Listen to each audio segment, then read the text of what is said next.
Hello and welcome to the Reviews Brothers for the actual final entry in the A to Z of PS2 Hidden Gems.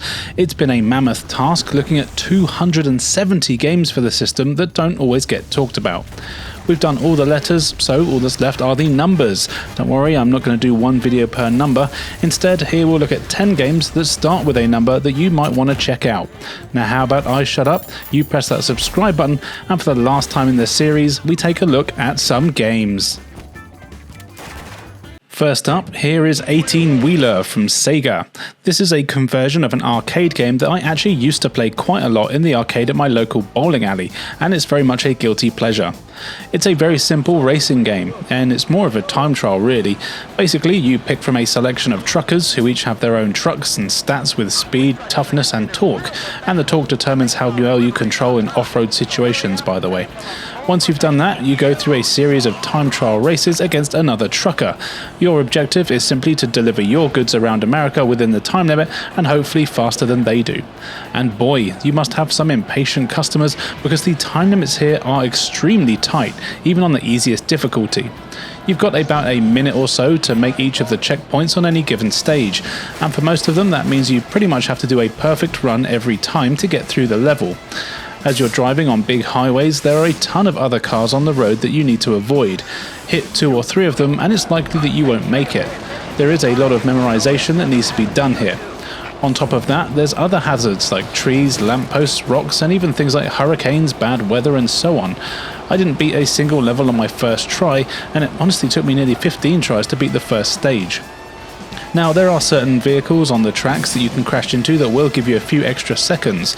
These always appear in the same place, so replaying levels does give you an advantage as you can learn where they are. As well as that, you've got a rival trucker that you're racing. These guys and girls are really fast and relentless, ramming you out of the way and causing all sorts of mayhem on the roads. Thankfully, you don't actually have to beat them to progress, you just get more points if you do. Every few stages you get parking tests where you've got to navigate narrow corridors and park your truck in a designated spot. I really like these parts of the game and found them a fun challenge. When you are driving, you have to manually control your gears. There's only 3 to look out for though, low, high and reverse, but you'll want to make sure you're in the right one depending on the surface you're driving on, as well as any hills or obstacles that are present, as this will really affect your timing. There's not a lot to learn, but definitely a skill to it, that it is pretty addictive to learn. The graphics are decent here, it's got the classic Sega arcade look to it that I really like, and there's a good variety in locations and places you drive around in. The actual gameplay is quite limited and there's not a ton of variety, but it's a good game to play in short bursts that I would recommend giving a go if you like a challenge. Take it nice and easy and get there in one piece. 10,000 Bullets is a fun action game made by the people that must have really liked The Matrix. You play as Crow, the stupidly named person who's born with special blood that makes him really good at killing people. Thankfully, he's a good guy. Unfortunately, he's not the only guy with magic blood, and basically everyone that does have magic blood wants his magic blood so they can make themselves stronger. So you spend the game fighting the magic blood people and their hundreds of henchmen so you can be the last magic blood person alive and finally get some rest and not have to kill people all the time. It's a ridiculous premise, but most video game stories are, and this one really doesn't take itself all that seriously, which is good. Though there is a lot of story. You spend more time than I probably would have liked in a map screen where you go between various locations and talk with a bunch of people. They'll give you exposition and story bits, often telling you which location the bad guy is currently waiting for you at. These bits are fine, but a bit needless. It could have just been done in a cutscene and skipped the whole bit of making you choose where you want to go. And often you'll need to go to the same places 2 or 3 times before the bad guy even appears. It just seems like a lot of waste of time, unless you're really into the story, I suppose. But once all that nonsense is out of the way, you get to the action, which is very actiony. The game is pretty arcade-like in terms of how it works. Basically, each level is split into 2 parts. The first part sees you in a filled area, often with hundreds of enemies that come at you in waves. Once you've killed them all, the boss will make an appearance and you'll have to fight him or her. Then you go back to the map screen and repeat the process. But the combat is quite unique and fun. You've got pistols with unlimited ammo, and as it's an early 2000s game, there's a lot of jumping, flipping and bullet timing that you can do, and if you don't, you're going to die pretty quickly. Enemies swarm at you from all angles. You can lock onto them with the shoulder buttons, and you can hammer the shoot button until they die, but doing this isn't very accurate. When you're locked on, what you want to do is wait for a little bit and your reticle will get smaller and then start to flash. This is a guaranteed critical hit and will kill most enemies in just 1 or 2 shots. If you just keep spamming shoot, your bullets will go all over the place and you'll barely hit anything. It probably took me longer than it should have done to realise this, and made the game a hell of a lot easier when I did. But as well as this, you also have a ton of abilities that you can unlock and upgrade to help you in battles. You have a move that can blind enemies for a few seconds so you won't get hit for a while. There's a kick move you can use when you're close to enemies, which will send them into the air for some cool air shots. And you've got a slow-mo dodge that avoids all attacks. And you have a move that guarantees an instant kill, just to name a few. But more importantly, you have your bullet time. Pressing triangle slows everything down and lets you dodge enemies and get more shots off before they get the chance to. Thankfully, you can use it pretty much constantly. It does have a timer but recharges quickly and even faster when you kill enemies. Combining this with your other moves is key to surviving, and between missions you can unlock new abilities and upgrade your existing ones to make them more effective. You can only take a few abilities at a time into battle though, so you want to pick a loadout that works for you. When you're used to it, you'll be dodging bullets, double jumping and shooting enemies all over the place, and it gets quite fun and addictive. The bosses are all pretty unique and have special abilities. One can split into multiple versions of himself, one is super fast, one can shoot lightning, and so on. They all have special patterns and weaknesses that you'll need to learn if you want to beat them all, and they're actually really fun. Thankfully, you get an unlimited number of continues and can save between levels, making the challenge pretty fair. It all looks okay, it's pretty standard for PS2, especially as this seems to be like a mid-budget kind of game. I have said it a few times in this series, but it looks very PS2, if you know what I mean by that. But it is a fun time. It's pretty unique, and when I started getting better at it, I found myself wanting more and more enemies to appear so I could practice my acrobatics. I don't think it's a very common game though, as it is a fair bit of money to buy, and it's definitely not worth what it's going for. But if you have other ways to play it, I do recommend giving it a go.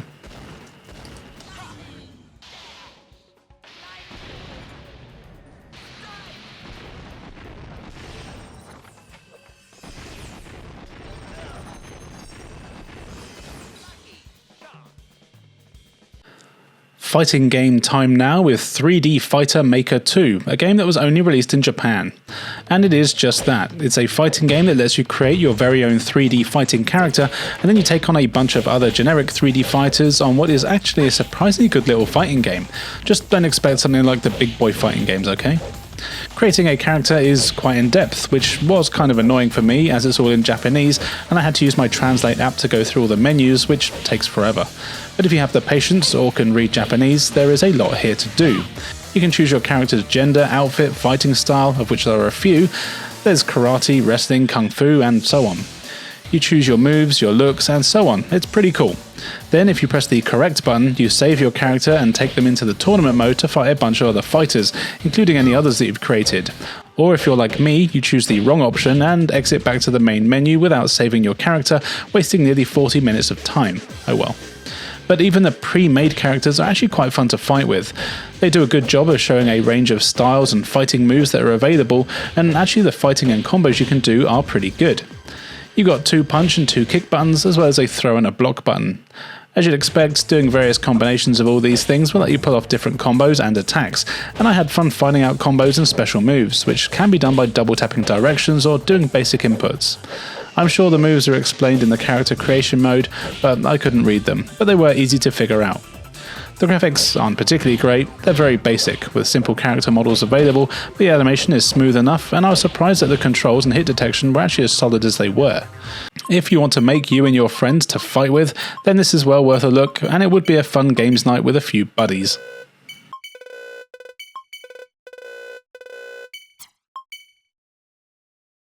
Let's check out some licensed games now. Here is 24 the game. Now keep in mind I've never seen a single episode of the show, so this is all I have to go off. And actually it's a pretty cool game. It's a PS2 exclusive and you play as Jack Bauer, a super tough guy, who has 24 hours to stop terrorists from being terrorists. The game is deliberately very cinematic and I'm assuming follows a lot of the cool tropes the series does, like dividing the screen into multiple sections with different things happening on each screen, showing you what's happening at the same time in different places, if you know what I mean. The game itself is a third-person action game, and you do spend most of your time running around shooting bad guys in the face, and the game does that pretty well. There's a decent cover mechanic in here. You can cover most surfaces by pressing X. Then you can lock onto enemies and shoot with the shoulder buttons.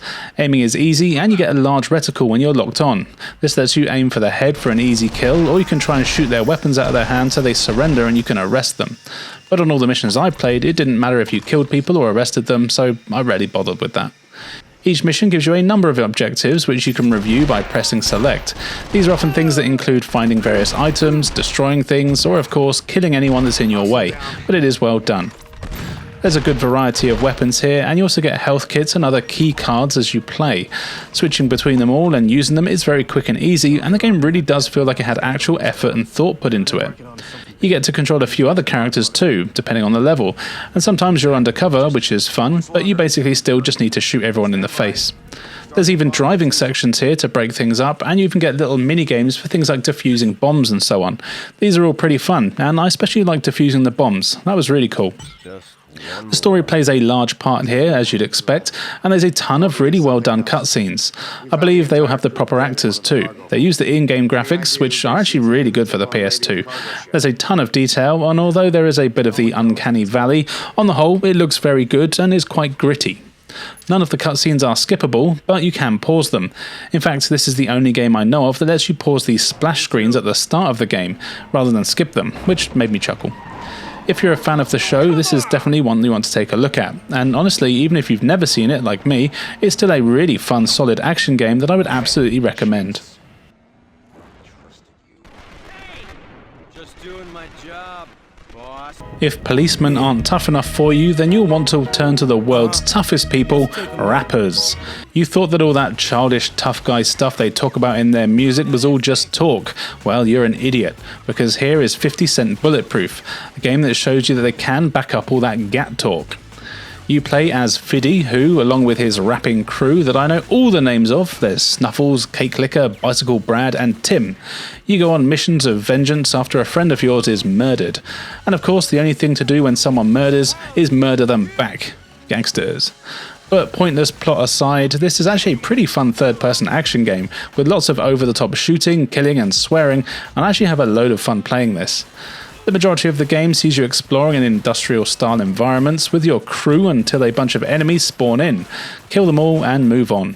Often there's other things you need to be doing in the meantime as well. You'll need to find items, keys or switches that do various things in the environment to proceed. Sometimes the enemies won't stop spawning until you've done whatever it is the game requires of you. Thankfully, the combat here is pretty well done, if a little twitchy. Fiddy can carry a few guns at a time, and it's easy to switch between them with the R2 button. There's no precise aiming or anything required here, you just shoot from the hip. But you can run, jump and dive around to avoid enemy bullets. You can also snap to cover if you need to. If you get close to enemies, you have two options. You can either grab them and use them as a human shield, which is pretty effective, or you can use a counter-attack where you'll kill them up close and personal with your knife. These are pretty satisfying. A lot of the time you have your mates with you, and they're actually quite handy. They'll fight enemies and do a decent job of killing people most of the time. They're also used to pick locks or even plant bombs to open new areas. You might need to defend them for a while they do this. You even run into Eminem and Dr. Dre later in the game, which is always a good thing. The enemies come in a few varieties. You get standard thugs, but there's also massive hulking ones that take a ton of hits. A lot of the enemies are bullet sponges here, but you get plenty of ammo. The larger enemies can't be grabbed or counterattacked either a lot of the time. And that's all there really is to the gameplay. It's not particularly complicated, but it's well made and feels like a solid shooter. It also looks really good. The graphics here are excellent, with very detailed characters and animations. The environments are pretty drab, but it is set in the real world, so what do you expect? And yes, the music is pretty decent too. Believe it or not, I actually really like this kind of hippity-hoppity music. I just can't take it too seriously, but I do listen to it a fair bit. And so the soundtrack here was really great for me as I was playing, and there's even exclusive 50 Cent tracks that you won't hear anywhere else. Overall, this game might seem like a bit of a joke at first, but when you start playing, you soon find that it's actually a pretty good game and well worth a look. I do also have the sequel, which was released on the Xbox 360, and that's another game I'd recommend. Don't overlook this one.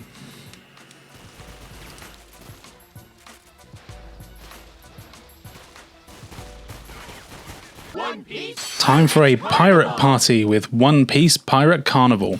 This is a cool party game featuring all your favourite One Piece characters. At least I assume they're your favourite. I've never seen this show, so I have no idea who they are. But actually, after playing this, I do kind of want to check out the show. The game doesn't really have a story, it's just a party game similar to Mario Party, so it's mainly a compilation of minigames. But I really like how this one works. You choose from a decent selection of characters, but it doesn't matter who, they all appear to be exactly the same. Then you choose a board that is made up of squares. The game works slightly differently to the traditional board game style that this sort of thing normally goes for. Instead, how it works is that each of the 4 characters, and there's always 4, starts in a corner of the board. On your turn, you pick a square and something will happen. Most of the time you get a minigame to play, but sometimes you might just find some treasure, or you might get the chance to swap a piece on the board, and so on. Once the event has completed, and assuming you win the minigame that plays, the square will turn to your colour and you'll earn some more berries, which is the currency in the world. At the end of the game, whoever has the most berries and squares in their colour is the winner. It's simple but very fun.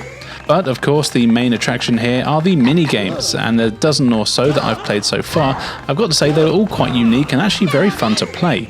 There are simple races, there's ladder battles where you have to be the last one not to fall over, there's shooting galleries to get the most points, there's mazes to navigate, and sometimes you just have a punch-up.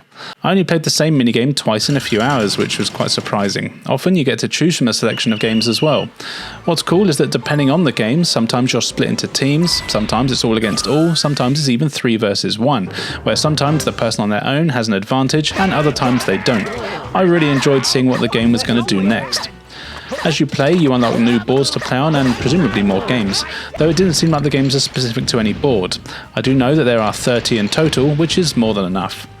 The games can take a while to get through though, with a single board taking more than an hour to play, and that's the smallest one. The later boards are larger with different layouts. As you'd expect, you can play this with up to 4 players, and I would definitely say that that's the way to go. I was having fun playing with myself, I'll grow up, but I can imagine this is even better with friends. And it looks good as well, with some nice cel-shaded graphics. The characters have a chibi style to them, but it suits the game well, and I like the bright colours of everything. The controls were also great, and I've never felt I lost due to bad control, only incompetence. I actually thought this was going to be pretty crappy, but it's actually a really fun party game that is well worth a go.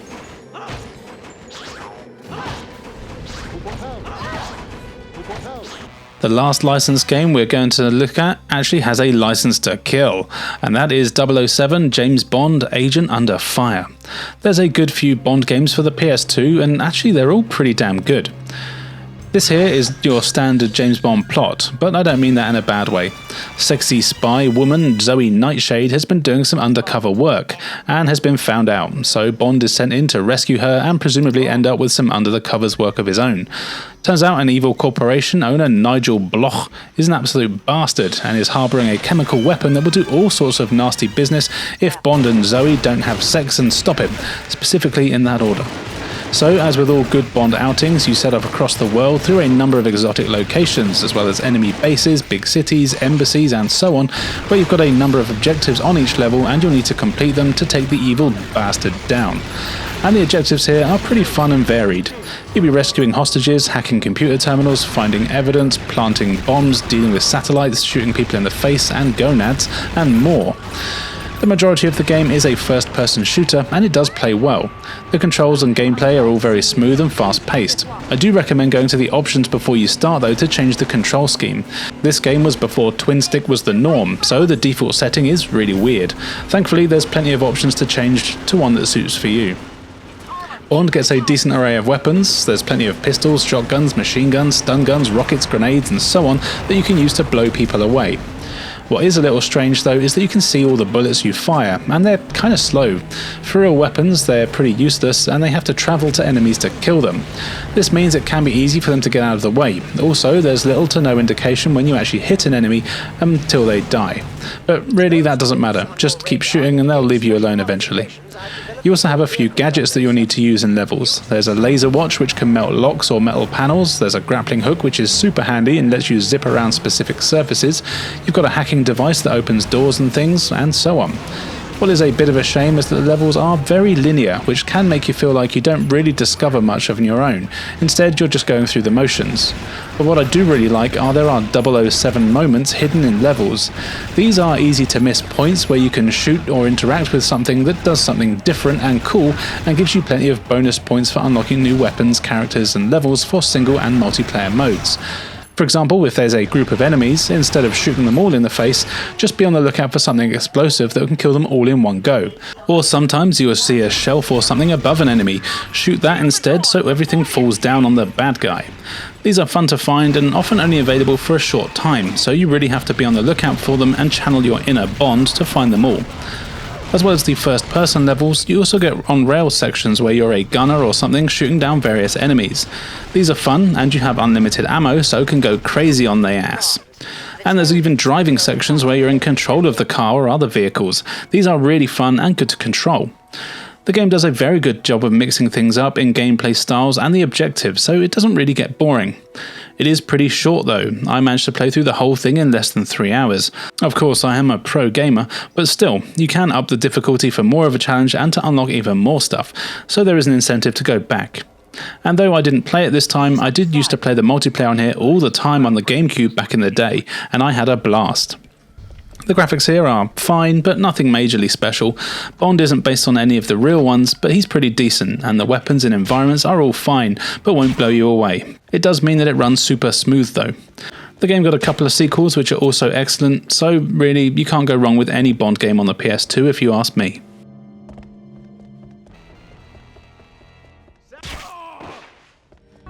Let's get saucy now with Seven Sins, a strange simulation game that's all about trying to get laid. You play as Generic Manson, a generic man who works in a salesman in a department store, but you have big dreams of making it rich and banging as many women as possible, so a lot of us can relate, I suppose. The aim of the game is basically just that, to make loads of money and seduce all the women you can. It's split into various gameplay styles in what are essentially levels. As you get more and more money, seduce more and more women, and you change roles and kit out your apartment to make yourself more attractive to women. The main bulk of the game is seduction. You walk around your workplace, which is basically populated by women, and you talk to them to get to know them and flirt. Each woman has their own tastes, likes and dislikes, and you need to figure out the best way to talk to them to make them like you. Some prefer a more sensitive man, some like someone that listens, some like smart men, and others like to be treated a bit mean.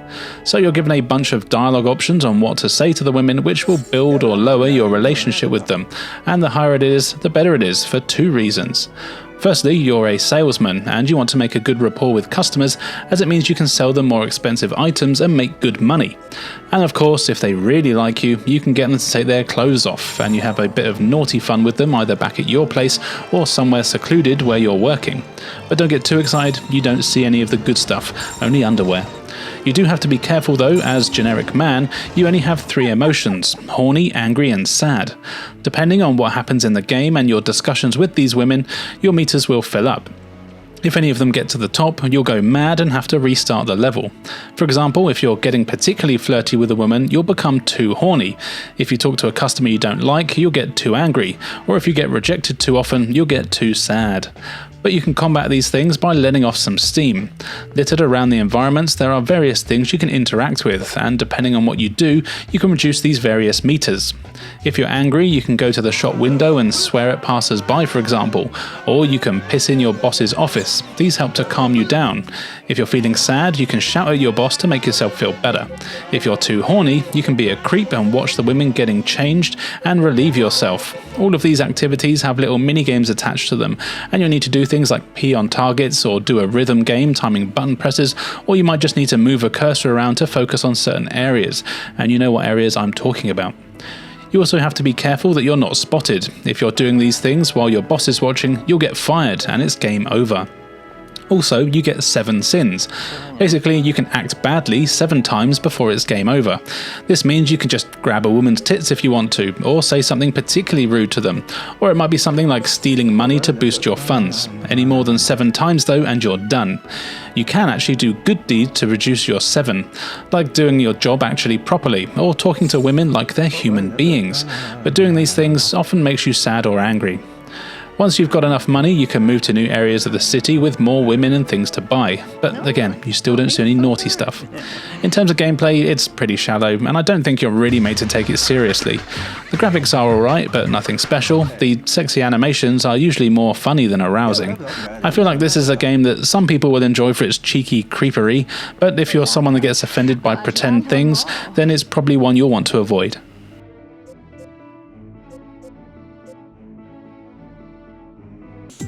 "22 Party" is in fact a party game. I have no idea why it's called 22 Party though.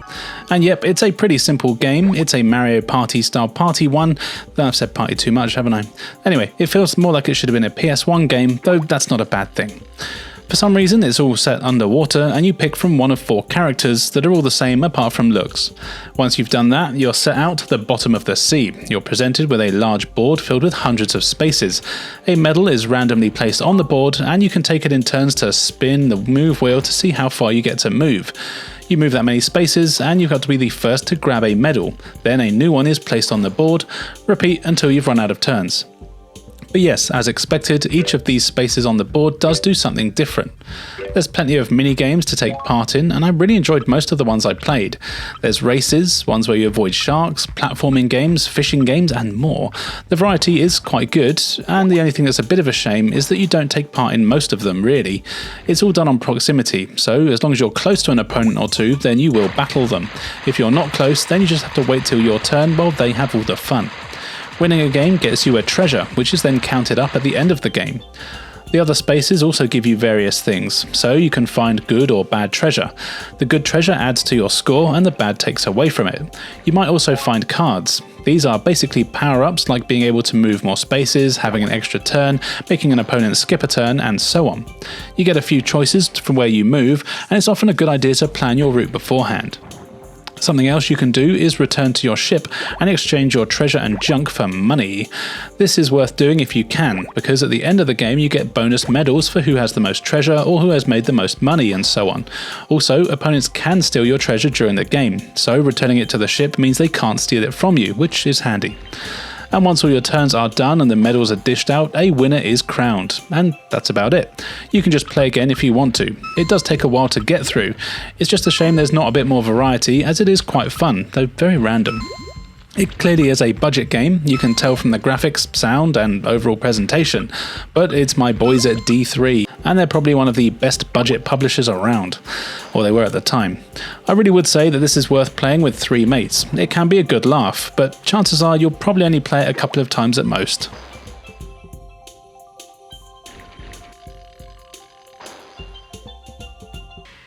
And finally for this video, and the entire series, here is 7 Samurai 20XX. This is a retelling of the classic 7 Samurai story, which yes has been done to death, but this one is set in the future. It follows 7 samurai, who have reluctantly agreed to battle an evil force and protect the innocent. Will they make it out alive? As this is the future, all the stuff that you have to fight are robots, androids, and mutant things. You do only get to control one of these 7 though, Nato. He's pretty handy with a sword or two and has your standard anime protagonist Tude, so he's edgy like a Satsuma. He appears in the town that is overrun with the humanoid stuff and goes about getting rid of it all, and soon all the townsfolk have heralded you as their hero. Gameplay here is all hack and slash. You basically run from area to area, where at some point magic barriers will appear and stay there until you defeat every enemy. Then you move on and do the same until you find the boss at the end of that level. I have to say the fights can go on for quite a while. In fact, there were times where I thought I was meant to be doing something else and that the game had glitched, as they seemed to go on forever. But eventually they did end and I got to progress. And the game is basically all combat, so we should mention that. It's fine, though not as good as it could be. You've got swords, obviously. At first I was just hammering the attack button, which gives you a basic combo, but it does have terrible reach. For a samurai, this guy's got pretty crap technique. But then I went to the options to mess around with some things, and I found out that basically I was playing the game wrong. The combat is done with a combination of directional inputs as well as button presses. This opens up a load more moves and lets you do many more combos, some of which are pretty cool. You'll want to waggle the analog sticks while pressing square to really do damage. You've got a few defensive options too. Pressing triangle lets you parry and do counter attacks, and your timing has to be pretty good, so be careful. You'll want to learn when to use it properly. This is very handy against tougher enemies. You can also dodge by pressing X. You can do this at any point to dodge around enemies, or if you do time it right, you can teleport and evade enemy attacks and do some decent damage yourself. These are fun to use and worth getting used to early on. You can also build up a power meter, and when it's full, pressing L and R together will enter your powered up mode, which makes you take out a second sword for even more combos and damage. The bosses here are good fun. They're always massive brutes, and of course they've got patterns that you need to learn. It does get repetitive though, as a lot of this sort of game do, and I have to say the controls did leave a bit to be desired. There's no lock-on, which would really be helpful, and it's one of those games where you've got to wait for all your animations to finish before you can do anything else. Couple that with a pretty unhelpful camera, and there really were times where this was frustrating. But it is a game you can play in short bursts and do a few stages at a time. I do like how it looks. The character and enemy designs are pretty cool, if generic. But I generally like this sort of game, and I had a bit of fun with it. It is worth picking up if you can find it for a few quid.